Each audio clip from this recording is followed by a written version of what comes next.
Hello and welcome to CBSE Planet. आज हम देखने जा रहे हैं चैप्टर 13 दैट इज साइंस की क्लास 8 की चैप्टर 13 का एक्सरसाइज। इसके पहले हमने ये चैप्टर जो है वो 4 लेक्चर में कंप्लीट किया है। तो अगर आपने चारों लेक्चर्स नहीं देखे हैं तो पहले आप लेक्चर्स देख लीजिए ताकि आपको जो भी एक्सरसाइज है, इसमें जो भी क्वेश्चंस है वो आपको पूरी तरह से कंप्लीटली समझ में आ जाए। तो ये एक्सरसाइज एक्चुअली काफी बड़ा है, दैट इज 17 क्वेश्चंस है इसमें। अगर देखते हैं एक पार्ट में कंप्लीट हो गया तो, नहीं तो इसको भी हम 2 पार्ट में कंप्लीट कर लेंगे। ओके, तो चलो देखते हैं हम question number 1 that is suppose you are in dark room, can you see the object in the room, can you see the object outside the room, explain why. When you are in the dark room then we cannot see the object in the room। अगर हम dark room में है, इसको मैंने पहले lecture में बहुत सही से समझाया है कि अगर कोई भी लाइट अब डार्क रूम में हो, ठीक है, तो उस पे लाइट आएगी, किसी ऑब्जेक्ट पे लाइट आएगी, उसके रेज रिफ्लेक्ट होके आपकी आंखों तक आएंगे तो ही आपको वो ऑब्जेक्ट दिखाई देगी। अगर रूम में पूरा अंधेरा है, अगर हमारे घर में सपोज रात में लाइट चली गई तो हमको कुछ दिखता है नहीं, क्यों? लाइट नहीं होती है, राइट। जब ऑब्जेक्ट पे लाइट पड़ती है तब उसके रेज हमारी आंखों में रिफ्लेक्ट होते हैं, तब जाके हम उसको देख पाएंगे, ठीक है।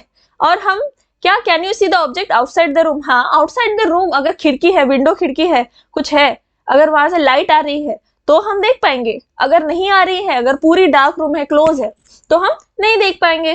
ओके, चलो देखते हैं। When we are in the dark room, then we cannot see the image in the objects in the room. Okay, we can see the object outside the room. Outside the room देख सकते हैं अगर खिड़की खुली है, because outside the room there the light is available and rays of the light can enter in our eyes and after reflection from the object. Reflection होने के बाद ऑब्जेक्ट से वो इमेज क्रिएट होगी, उसके बाद हम जो भी ऑब्जेक्ट है उसको क्या कर पाएंगे, हम उसको देख पाएंगे, ठीक है। देखते हैं नेक्स्ट क्वेश्चन। हाँ, differentiate between regular and diffuse reflection. इसको मैंने आई गेस सेकेंड लेक्चर में समझाया है। Okay, does diffuse reflection means the failure of law of reflection? No, diffuse reflection means no failure of law of reflection. Diffuse reflection क्यों होता है? Irregular surface की वजह से। इसको मैंने सेकेंड लेक्चर में समझाया, सेकेंड पार्ट में वीडियो के इस चैप्टर के सेकेंड पार्ट में समझाया है सही से, ठीक है। रेगुलर इरेगुलर जो रिफ्लेक्शन है वो क्या होता है, ठीक है। चलो देखते हैं regular reflection. All the reflected rays are parallel, all the reflected rays are parallel. Diffuse reflection में क्या होता है? The reflected rays are not parallel. Okay, regular में क्या होता है? It occurs on the smooth and polished surface. It occurs on the rough surface. जैसे water भी हो सकता है, ठीक है। रफ सरफेस जो भी ऐसे सरफेस हो, ऐसे सरफेस पे, ये ऐसे प्लेन सरफेस पे ऑकर होता है। Reflected rays are in one direction, reflected rays are in scattered direction. Okay, तो रिफ्लेक्टेड रेज कौन सी? स्कैटर्ड डायरेक्शन में होती है, उनकी एक डायरेक्शन नहीं होती, ठीक है। Diffuse reflection and regular reflection आपको देखना है तो इस चैप्टर का सेकेंड पार्ट देखिए, आपको सही से समझ में आएगा, ठीक है। नेक्स्ट क्वेश्चन देखते हैं। Mention against each of the following whether regular और the diffuse reflection will take place when the beam of light strikes, justify your answer in each case. Okay, polish and wooden table. Polish and wooden table क्या होता है? Regular surface, मतलब एकदम smooth होता है। Wooden table आपने देखा होगा, उसका सरफेस कैसा होता है? स्मूथ होता है। अगर उस पर कोई भी लाइट अगर गिरेगी, राइट, तो क्या होगा? वो डायरेक्टली रिफ्लेक्ट होगी, वो पैरेलल होगी, ठीक है। स्कैटर्ड नहीं रहेगी, वो एक दूसरे से पैरेलल रहेंगी, ठीक है। रेज जो भी आएंगी, पैरेलल तो नहीं निकाल पाई मैं, बट आपको समझ जाएगा इतने से, ठीक है। This is regular reflection. Wooden table that has polished surface is regular reflection. Okay, a surface that has been recently polished can be good example of smooth surface. Okay, the polished wooden table has smooth surface, of course. Next, white क्या है? chalk powder. chalk powder क्या होता है? is used in the school, that is diffused reflection. chalk powder से कैसे chalk powder ऐसे गिरी होती है ना, ऐसे ऐसे ऐसे ऐसे चॉक पाउडर नीचे गिरी होती है, उस पर अगर कोई भी लाइट गिरेगी तो कैसे कैसे भी स्कैटर्ड हो जाएगी ना, ये डिफ्यूज्ड है, डिफ्यूज्ड रिफ्लेक्शन, ये रेगुलर। ठीक है, तो स्कैटर्ड होगी, chalk powder spreads on the surface is an example of irregular. ठीक है, it is rough, therefore diffuse reflection will appear on the chalk powder. Next देखते हैं क्या है, कार्डबोर्ड सरफेस। कार्डबोर्ड सरफेस भी क्या होता है, डिफ्यूज्ड होता है, वो इरेगुलर होता है, इसलिए उससे भी क्या होगा, रिफ्लेक्शन जो भी होगा वो इरेगुलर टाइप का होगा। ठीक है, जो लाइट रेज आती है उससे क्या होगी, स्कैटर्ड होगी। ठीक है, the surface of the cardboard is a kind of irregular surface, hence the diffuse reflection will take place from the cardboard surface. Okay, marble floor, marble floor पे कैसे होता है, रेगुलर होता है, एकदम स्मूथ होता है, इसीलिए तो फिसल जाता है ना कभी कभी मार्बल फ्लोर से, आपने देखा है, ऑब्जर्व किया है कभी, मार्बल फ्लोर से क्या होता है, फिसल जाता है। अब marble floor can be good example of surface that is regular. ठीक है, रेगुलर सरफेस का गुड एग्जांपल है मार्बल फ्लोर, कैसे चमकता भी है ना, since water makes the ceramic glossy, the reflection that regular occurs on this surface.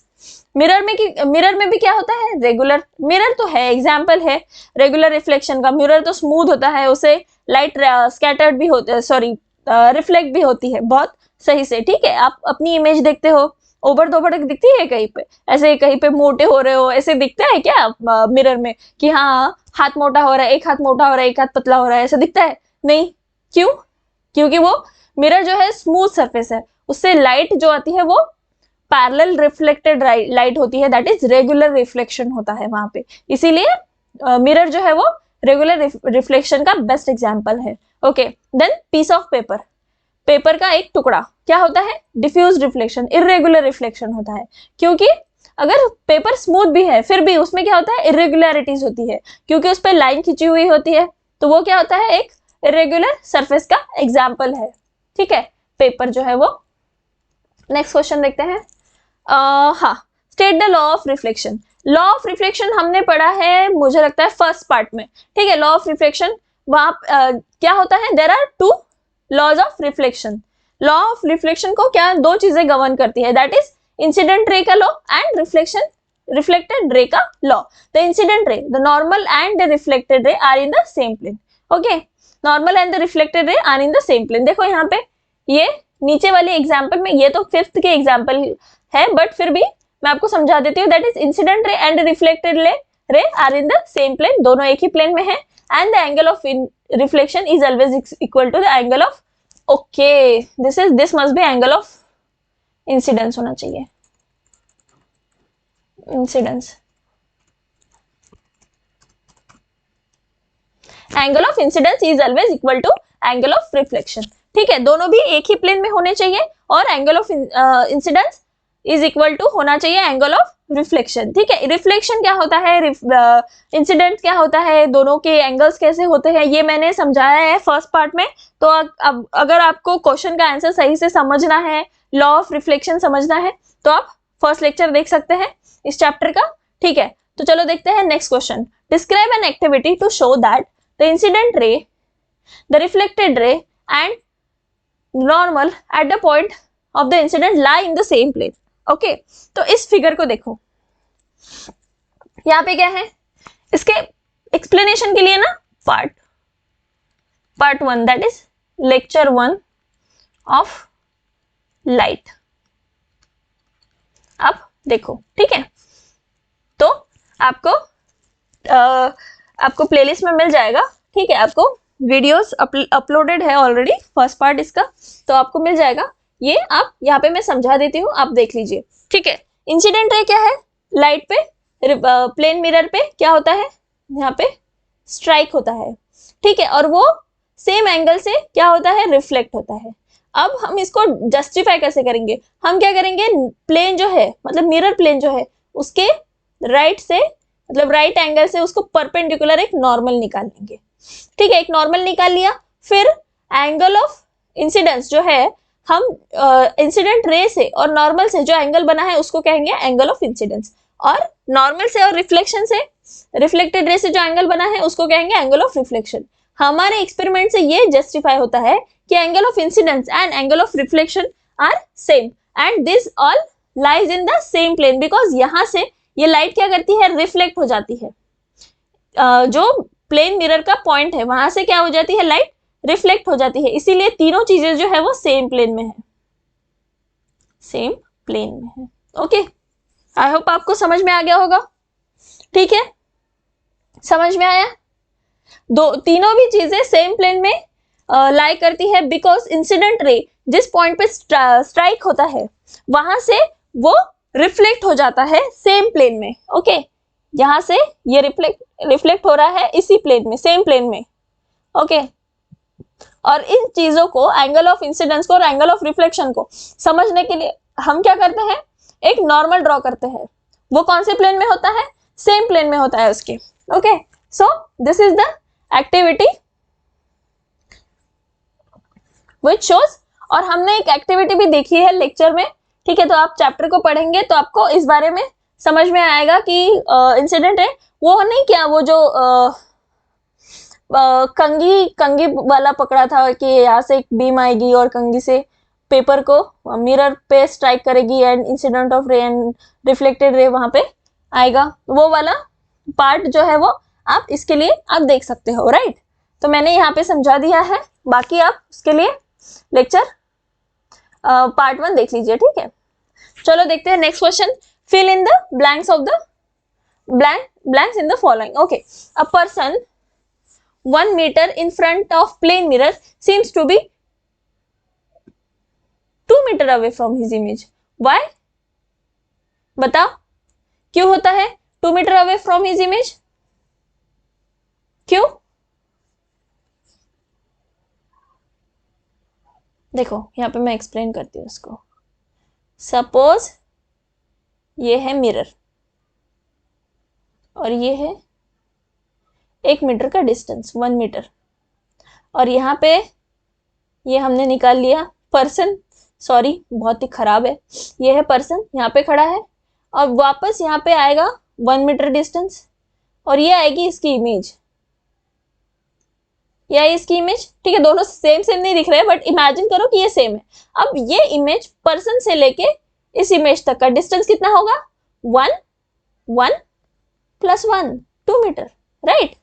इसीलिए ये 2 मीटर है, क्योंकि इमेज जो है मिरर में जो इमेज फॉर्म होती है वो डिस्टेंस भी मेजर करेगी, डिस्टेंस भी देखेगी। आप जितने डिस्टेंस पे खड़े हो मिरर से, आप उतने ही डिस्टेंस पे आपकी इमेज बनेगी मिरर में। ओके, समझ में आया? एक्सपेरिमेंट को आप घर पे भी करके देख सकते हो। मिरर के सामने खड़े हो जाइए और आपकी इमेज आप थोड़ा दूर खड़े हो जाइए, तो डिस्टेंस जो भी है आपकी और आपके मिरर में जो भी गैप है वो भी आपके रिफ्लेक्शन में दिखेगा।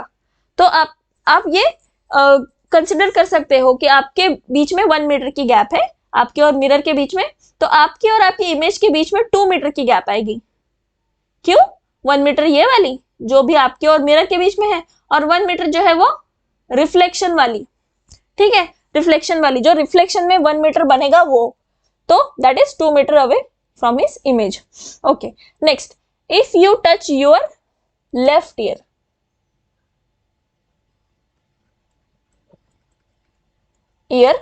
विथ योर राइट हैंड, यहाँ पे लेफ्ट क्यों है, क्योंकि यहाँ पे राइट है। ठीक है, क्योंकि मिरर में जो है उसको उल्टा दिखता है, मिरर में क्या होता है, इमेज उल्टी दिखती है, तो इसको क्या कहते हैं, लैटरल इन्वर्जन कहते हैं। लैटरल इन्वर्जन हमने चैप्टर में पढ़ा है। क्या? अगर आप देख रहे हो मिरर में तो आपकी लेफ्ट साइड दिखेगी, राइट साइड दिखेगी, लेफ्ट साइड, उसको क्या कहते हैं, लैटरल इन्वर्जन। आप अगर ईस्ट की तरफ फेस करके देख रहे हो तो आपको वेस्ट की तरफ देखोगे आप मिरर इमेज में, right. That is what we called lateral inversion. इसीलिए if you touch your left ear with your right hand in front of plane mirror, then it will be seen that your right ear is touched with your left hand, okay?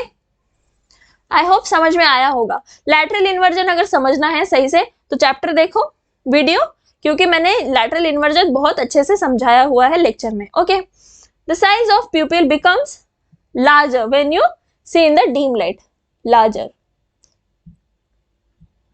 हम क्या करते हैं, अगर room में अंधेरा हो गया तो आंख बड़ी करके देखने की कोशिश करते हैं कि हमको कुछ दिखता है कि नहीं, right.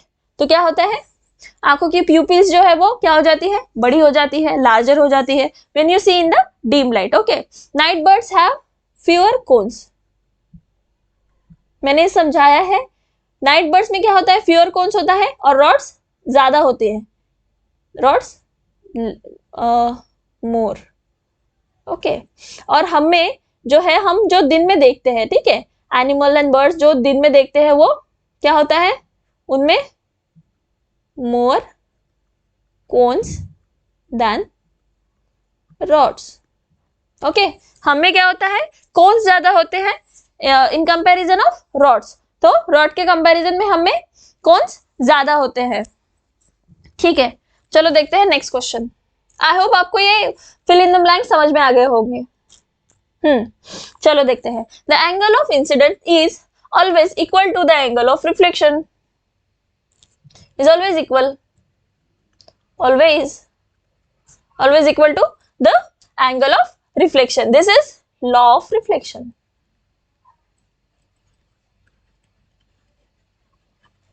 Law of reflection. Okay, image formed by a plane mirror is, क्या होता है, virtual behind the mirror and of the same size of as object. तो क्या होता है, behind the mirror and of the same size as of object. जो भी हम मिरर में देखते हैं वो क्या, मिरर के पीछे हमको दिखाई देता है, मतलब मिरर से थोड़ा पीछे दिखाई देगा ना, मिरर में जो भी इमेज हमको दिखाई देगी वो मिरर से थोड़ा पीछे दिखेगी, थोड़ा गैप होता है हमेशा, ठीक है। तो वर्चुअल इमेज जो भी होती है वो वर्चुअल होती है, रियल तो होती नहीं है ना हमारी इमेज, हम तो एक ही रहेंगे ना, ठीक है। तो इमेज हमारी क्या रहेगी, वर्चुअल रहेगी और बिहाइंड द मिरर रहेगी and larger same in the size as that of object. अगर हमारी साइज की रहेगी, मतलब जो भी ऑब्जेक्ट मिरर में दिखेगा उसके साइज की वो मिरर इमेज रहेगी। ओके, नेक्स्ट क्वेश्चन देखते हैं। Describe the construction of kaleidoscope. ये कंस्ट्रक्शन मैंने मुझे लगता है सेकेंड पार्ट में लेक्चर के अच्छे से समझाया है, फिर भी मैं यहाँ पे थोड़ा सा बता देती हूँ, आप सेकेंड लेक्चर को सही से देख लो ताकि आपको कैलिडोस्कोप का जो भी डिस्क्रिप्शन है वो समझ में आ जाए, ठीक है।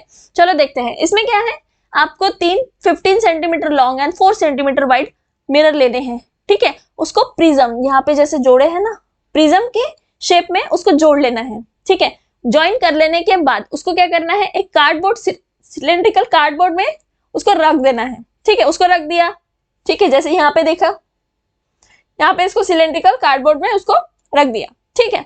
आफ्टर दैट एक डिस्क लेना है डीवीडी की, ठीक है, डीवीडी की एक डिस्क ले ली, उसको एक साइड से चिपका दिया, ठीक है, कार्डबोर्ड के, सिलेंड्रिकल कार्डबोर्ड के एक साइड से चिपका दिया, और दूसरी साइड में एक ट्रांसपेरेंट शीट लगाना है या फिर कोई एक ट्रांसपेरेंट ग्लास लगा दो वो भी चलेगा। और उसके ऊपर क्या करना है, जो भी कांच के टुकड़े होते हैं, जैसे बैंगल्स के टुकड़े होंगे कुछ, हाँ बैंगल्स के टुकड़े या कलरफुल ग्लास के टुकड़े, वो हमने यहाँ पे रख दिए। यहाँ पे देखो, यहाँ पे कलरफुल कुछ टुकड़े नजर आ रहे हैं, वो उसके बाद उसको एक प्लेन व्हाइट पेपर से पैक कर दिया, ठीक है। अब क्या करेंगे, ये जो डिस्क है उसका ये जो होल है उससे हम इसमें अंदर देखेंगे, तो हमको क्या होगा, ये जो इमेज, ये कलरफुल बैंगल्स है उसकी हमको इमेजेस ये प्रिज्म में दिखेगी, ठीक है, प्रिज्म में उसकी इमेजेस हमको दिखेगी।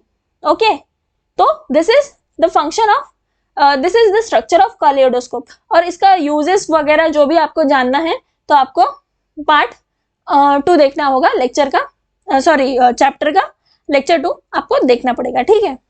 तो यहाँ पे मैंने इसका समझा दिया है कंस्ट्रक्शन, तो describe this construction of kaleidoscope is done. Okay, next question देखते हैं। Draw label and sketch diagram of human आई। इसको ड्रॉ करने की प्रैक्टिस करो, ओके, इसको ड्रॉ करने की प्रैक्टिस करो, ये बहुत इंपॉर्टेंट है, बहुत इंपॉर्टेंट है, एग्जाम में आ सकता है, इंपॉर्टेंट, इसलिए इसको ड्रॉ करने की प्रैक्टिस करो। आप कैसे ड्रॉ करना है, एक यहाँ पे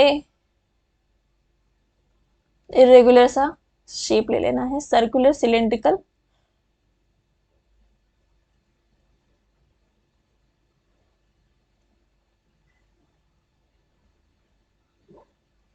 बाप रे, ये थोड़ा सा इस पे टफ जाता है, आप पेपर पे और पेंसिल से इसको सही से ड्रॉ कर पाओगे, राइट। ये तो लाइक पैरेट जैसा लग रहा है, पैरेट भी नहीं, कोई एनिमल जैसा लग रहा है। मिटा देती हूँ, ठीक है। आपको इसको ड्रॉ करना है पेंसिल से, और थोड़ा सा ड्रॉ करके देखिए, क्योंकि इसको ड्रॉ करने में टाइम लगेगा, ठीक है।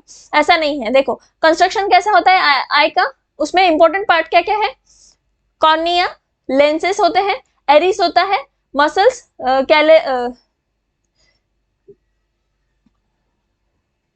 कैलियरी मसल्स होता है, और ऑप्टिक नर्व्स होती है, ठीक है। ऑप्टिक नर्व्स हमारे दिमाग से जुड़ी हुई होती है, कंस्ट्रक्शन में ये है इंपॉर्टेंट, ठीक है।